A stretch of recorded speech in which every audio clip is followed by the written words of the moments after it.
in there, I want to sell.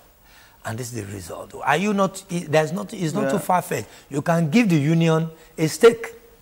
Out of this. Yes. Let me get, I'll come back to you, Benga. But I want to know exactly when are you going to go on this strike? We are mobilizing, but the first and foremost is that we are working there, but you should understand that we are patriots. We are Nigerians first. And that's why I said it's not really about the union versus the government. We are just holding forth for the voiceless people. This oil, the refinery belongs to all of us. So there's no exact date? We have no exact date, but what we're doing is that we're mobilizing, we're making sure that all of us are on the same page. This project belongs to all of us. Were you consulted in all this? Have you spoken to the federal government before you came out with this decision? Well, you see, we've been having issues with the federal government. I said that you want to make pronouncements of this magnitude. You are hearing it on the radio, you are hearing it on television. When you are abroad, you didn't call us that this is what you want to do. These are the faces. Let us interface. Now, a committee was put up by Mr. President. You see any Labour person there? The people you see there, the coordinating minister as a member, finance. I don't know where he's on. Did Labour shout then? Did Labour voice out? You see, the thing is that it shows that it's a predetermined thing. It's like a conclusion before beginning.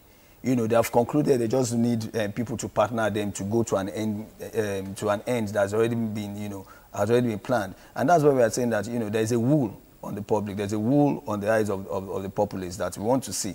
If they are genuine, if they have their genuine reasons, why not? But we're saying that there's nothing to show that this is genuine, that you want to sell the refineries because they're not performing.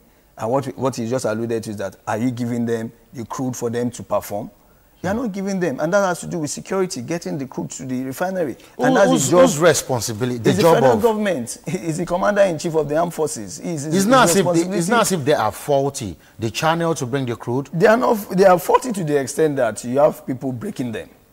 You have people, I mean, there is the Nembe channel for once, Transland is.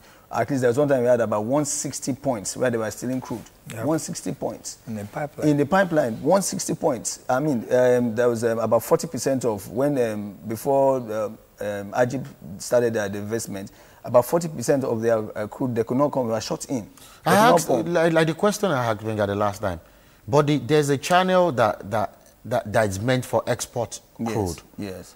And the channels are well protected or what? Those ones are not, because of, you have the vessels there waiting at the terminal. They're just taking it off, they're just taking it off. But, to go and refine it or sell it in bulk as they do. But the one that we are going to refine for our it's just like when you had slave trade in those days. You understand what I'm saying? We do work on the cocoa farms, they take it to London, Cadbury turns it to Bonvita, they're now selling to us in Nigeria. I mean, we are the 13th largest producer. We are the only people in this mess. And you say we have a government? I mean, what the Ekiti governor was saying the other time makes sense. If we have a government that cannot secure its revenue, where you have 80% of your revenue being generated, I mean, what are we talking about? Is it the people at the, even under the military government, it wasn't this bad. Under Babangida, when we were having SAP, it's only, you even see that the military themselves were kind of involved in the sapping and belt this thing. But here it's only the masses, the politicians. And that's what I'm saying, that they are looking at us now, the federal houses are all looking at us. At the time, all these fancy things they are enjoying, all this money they're enjoying, there will be no money to fund it. But the problem is, my major fear, I'll come back to you now immediately, Winger. But my major fear is, how do you think they're going to feel the impact of this strike? It's the masses alone that feels this impact. You see, we are already dying instrumentally. Let us fight this fight once and for all. We are already dying instrumentally. Why keep the bad day when we will not know? Let us fight this fight once and for all. Nigerians should understand that, look, we cannot keep saying that it's our brother that is there, it's our sister that is there, let us pray and everything. God will not come down. Let us fight this fight. Every other country. Like ASU did? Yes, like ASU did. Like ASU did. You have to agree with ASU that no matter, look, my own children are in private But universities. ASU lasted for like almost five to 6 months. I'm telling you that. What about if the government does not change his mind? That means this is going to last for a long time. We're reasonable people. And we're not just going eating the streets because we want to. And that's why we are going about sensitizing people, we're enlightening people, we're reasonable people. If at the end of the day, even God said in Isaiah that... Is that why you didn't choose the festive period to do all this? It's not that we don't... If we are running out of time and we have to choose the festival, so be it. It's not a matter of, you know, God will also accept it. You understand? God will let it work out. It's not because of that. It's not because we're sensitive to, it's not a one-man thing. But it's good for all Nigerians to be on the same page. This thing belongs to all of us. It does not belong to those Nigerians in government now. Because one day they will leave. But is it what we are going to, can we live with this? To make sure, I mean, I've said that the likes of Dangote, they are building their own. These investors, why can't they build their own? And let it run pari passu with the federal government's own. This is the second time under the democratic dispensation of trying to sell our refineries.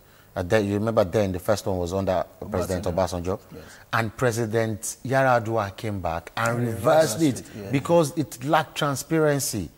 So, as issues of transparency be solved now, why are we in a rush to do this? Well, the transparency and corruption, they are two sides of the coin. In a country like Nigeria, it's not going to be very easy because there are those people you call the political jobbers, you know, friends of people in government, politicians who want to have their fingers in the pie and what have you. As it is now, the way I understand it, as an energy economist, the die is cast. The president has approved the privatization process for the refinery. And there can't be any going back. He's the only one that can reverse it. But what I believe should be done, and from what I could pick from Comrade here, is that they want to know how the process is being handled, why must it be done. It's like there's been some distancing. You know, that they're from the Petroleum Ministry, not talking to them and what have you. And unfortunately, if government, it's not just this government, Jonathan government, most governments in Nigeria, they always like top-heavy panels where there is a coordinating minister, minister for labor, minister for petroleum, to be in committees. These are the people that will sit in ESCO, federal ESCO. So who receives which report? And the stakeholders are not carrying even the privatization process, the vice president is the chairman of the final arbiter. So that is top heavy. So what I would advise is the federal government should call both unions, NUPENG and PENGASIN, to a closed door meeting where you open the files, explain to them. They might even be persuaded at the end of the day. They might point one or two issues out that should be taken care of. That's before the strike? Yes. Before the strike, it can be done. You shouldn't get to the... We should be responsive. Look at the health sector. Yeah, don't strike. The Minister of Health just went deaf until the doctors gave the 5 days warning strike, and I'm sure nothing has been achieved. In January, there will be full-scale war. Again. And just after ASU. And things like that. So what we're saying is, I'm recommending, is that government, apart from having a listing here, should be able to communicate, relate with these people, because Nigeria belongs to all of us. And like I said, some people are there today, they won't be there tomorrow. But the real issue is that if you really want to sell, and just for information, there are some private efforts beyond, even before Dangote, to have refineries. There is the Niger Delta Petroleum Development Company, very small. For our own operation, she had difficulty in getting diesel. So what she did was to ask for permission and a license to operate a small refinery, to start it with 1,000 barrels of crude per day. And now it produces 120,000 liters of diesel. She's using 25% and selling off 75%, which is about 3 truckloads. Now, there are some that are actually being hooked because of high-handedness. Like in Akwa Ibom, there is the Amakpe refinery that has been held up since 2007 because the governor refuses to cooperate. The state has 25% stake, and every fabrication is lying somewhere in the U.S., okay, in Pasadena, if you want to know, to bring them to install. The governor refused to cooperate. You know, that in River State, there is the another one that has been held on since 2010. So there are other efforts. Dangote, yes, at Olokola, will be ready by 2016. But we need to satisfy our yearnings because our consumption is 40 million liters a day of fuel. We need to satisfy and serve ECOWAS and perhaps sub-Saharan Africa so that it will bring foreign exchange to us and create more jobs in this country. Okay, and that's interesting. What do you think is a problem within this sector? Is it lack of communication between you and the federal government? Yeah, it basically boils down to lack of communication and political will. I mean, for years now, since I've been in Pengassin, we've been talking about oil theft. It didn't start with this government, but we should say that under their watch, it has multiplied. It has become from a tadpole, it's now a monster under their watch. And we've seen people that have no business in positions, taking positions. Like, you know, we've seen instead of you to empower the Navy, you know, to make sure that they take care of the choke places where all these vessels and barges are going, you are giving contracts to former militants to, you know, to patrol. And they're Nigerians, but we're talking of high-powered, you need high-powered trained people, you know, to take care of all these things. We've seen inconsistency. I mean, the subsidy. Okay, we are talking about, as you rightly said, we are talking about the Kalu committee. What about the committee of Ribadu on the all subsidy theft? Why was that one thrown away? Why are they cherry picking which one they want and which one they don't want? You understand what I'm saying? What about the palliatives that we said, you know, before we stopped the subsidies? What about those people that have been indicted on the subsidy round tripping and you know, not bringing things, just as I did? What has happened to them? So we are talking of, you look, if the foundation is not right, you know, there's nothing the righteous can do. There's all these things are just what you call shadow boxing. It is not eating the right thing. We are talking of deep-seated corruption, institutionalized corruption from top bottom. Is that why you want the PIB? Yes, the PIB. What will the PIB do? The PIB is going to, you know, put Nigeria in a very competitive stage. You know, we're talking of a lot of obsolete laws, but the draft. Everybody is saying it. The international companies want the PIB. Everybody wants the PIB. And it's been in the house for a long time. It's been in the house for 2000. I mean, they brought it in 2000. It started 2000. 2008, Udoma's... But it's not as long as the gay marriage bill. It's not as long as the gay marriage. No, I've been curious. No, I think it's longer than the gay marriage bill. But that one has been passed already. Yeah, that has been passed. That one has been passed. I mean, when you're talking... But, I mean, what does... But this is national interest. I'm answering that what does gay or no gay add to the economy of Nigeria? Nothing. But this is what the crust of the economy. This is a bill that's going to revamp everything. That's going to... I mean, oil is being seen everywhere now. It's not a preserve of Nigeria. And even alternative to oil now. Oil, America is even getting more oil. Even oil, even in the same oil, you have the share oil. I mean, I was talking to somebody in Konoko, Phillips, and he was telling me that what it took them about 10 years to start doing in Nigeria, it took them just 2 years because of the technology of share. But the Konoko Phillips, you guys had issues with Konoko Phillips. We have issues with Konoko Phillips, which we are almost resolving now. We're almost there. You know, it has. But you wanted to embark on another strike? No, it had to be with the disengagement of our members. Okay, you know, that's almost settled. That's almost settled. Yes. Okay. Can you enlighten me or enlighten us more about that PIB? Is it going to curb corruption? The PIB. I don't know which version he's talking about. No, there's one version now in there. So everybody else have agreed on the version. Now. Everybody has agreed on different versions about. No, there's a version now that we took to the Senate and the House. The PIB has been heavily politicized. That's the problem. It was the PIB political problem that led to some people in the Senate and the House of Rep. So PIB is petroleum industry bill. I know, industry bill. Yeah, no, I'm telling people. It is that politics that led them to set up the hydropower development areas bill, thinking that they will now draw down in terms of benefits and what have you. It has been politicized. The PIB, the way I see it, you know, should be embraced by everyone. But the drafters forgot one thing. The drafters and their members, just like the federal government is ignoring Pengassin and Nupeng, They did not ask for the views. That's what they call management by objective, MBO. Okay? They didn't ask for the views or inputs of the IOCs, international oil companies, like Shell, Mobil. I don't want to advertise them here. You understand? They didn't have inputs. And when the draft came out, they made representation. But unfortunately, people saw them as chiefs who want to continue chiefing, if I can put it that way. As in who now? That the IOCs. IOCs, okay. But the IOCs are the operators And they in the Nigerian oil industry. Along. They should be carried along. It's easy to tell you that, oh, there'll be more revenue, there'll be more fiscal discipline, there'll be whatever. But then there's something I quarrel with in that draft.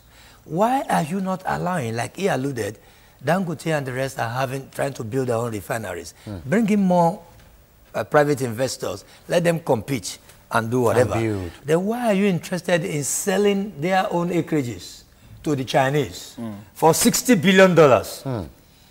Why didn't you bring the Chinese or anybody that's interested to take new blocks, green areas, and develop?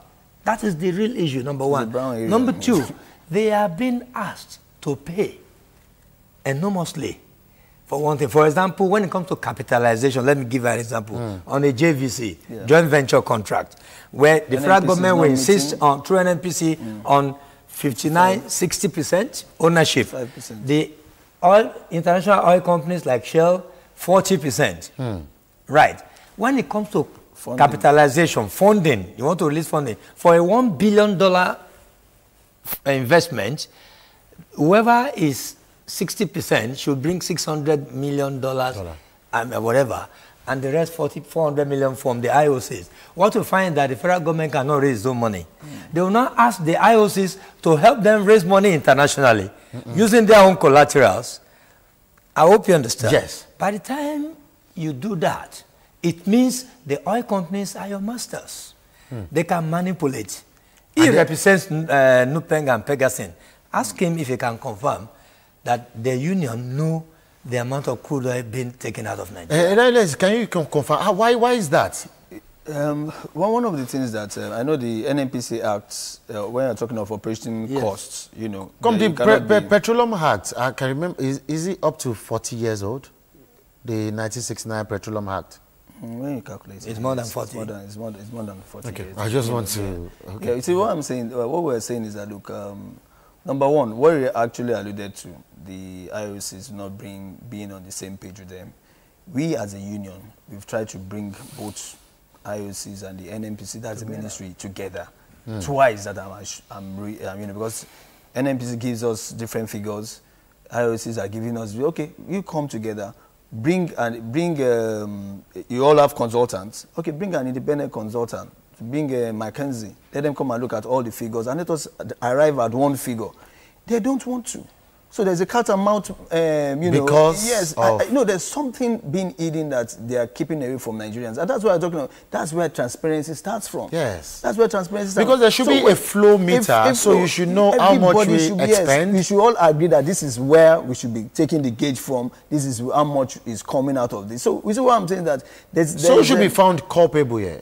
Because the federal government can insist. The fact is that, let me tell you, it's still the federal government, because this is our country. It's the federal government that does the rules of engagement. They insist on the rules of engagement. Okay, just like I said, the JVs that you said, you cannot, when ab initio, you are not, you are your own crude, you are taking it, but the money you are meant to use, to offset it, you are not bringing it, So ab initio, there is there's a falsehood in the whole thing. You understand what I'm saying? So you are not, you are, as a country, you are throwing ethics into the wind. So those are all the things that we have in that. That's when I was saying that we don't have the right people at the right place and we don't have the right people advising Mr. So President. the IOCs can take Nigeria for a ride. They will, because we have allowed them to. You don't have strong, just like the PIB. One of the things we have in the PIB is, we're having problems with vandalization. The PIB will have stakeholders in the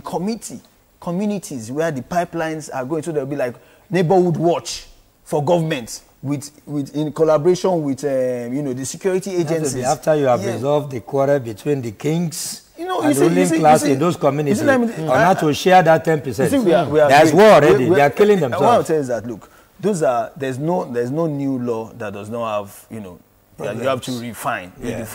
We redefine to the nitty-gritty of it. But let us do this law or let us don't do the law. This state of nobody knows what is going to happen in a very sensitive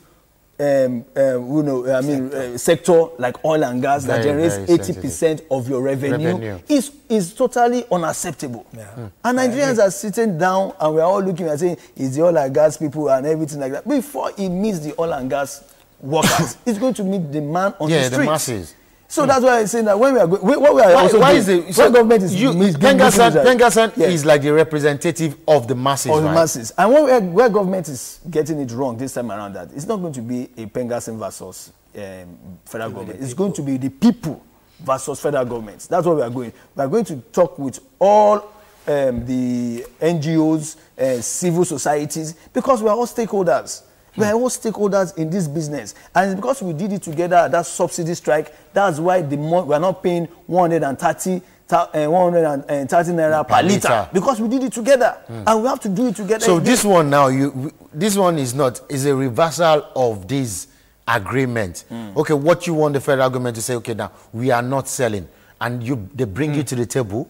We are not, let me tell you something. Number one, they have to rescind that thing, that date that they are giving, because we have not all agreed if we should sell. What date are they giving? I mean, they said the first quarter. First quarter of next year. Number one, we've not agreed. I mean, we are critical stakeholders. We've not agreed if we should even sell. Number two, if we not agree that it should be sold, what are the terms? What are the framework? You understand? Because we are holding this thing in trust of Nigerians. Like the power sector. Yes, like the power sector. We are holding this thing in trust for Nigerians. If you all agree that, okay, based on this and based on this, what government is getting, this thing cannot work. We are first patriots before we are working in oil and gas. Because I'm going to leave this oil and gas. I'm not going to die there. I'm going to retire one day to my little village in Jimita. But my children are still going to be here. My children are growing up. Is it what we are going to bequeath these children? We have sincerity, insincerity of purpose from leadership. I mean, they say one thing, they do another thing. What the subsidy things that we are agreed on, who has been prosecuted? Yes. We have children of chairmen of parties. And the Shopee has even got. I mean, that's why you see the old man Christopher Kolade. They wanted to mess his. The man stepped aside. You understand what I'm saying? So you think it's because of credibility? It's credibility. You understand what I'm saying? Okay, let me get you talking, Benga. You get to look at the power sector that has just been privatized of recent. And getting to look at this, do you think the solution was to privatize this power sector? And do you think the solution to privatize this one now? There's nothing bad in privatization if you consult all the stakeholders, if they are partners in it, and you take care of issues. The power sector, the privatization was okay, but it was not implemented correctly. Now, the buyers, all of them, they were looking at, that is the Presidential Committee panel, were looking at the ability to pay only. There was nobody who asked for the managerial capacity, the technical competence, the pedigree. And if you say pedigree, then you will hide under something. Okay.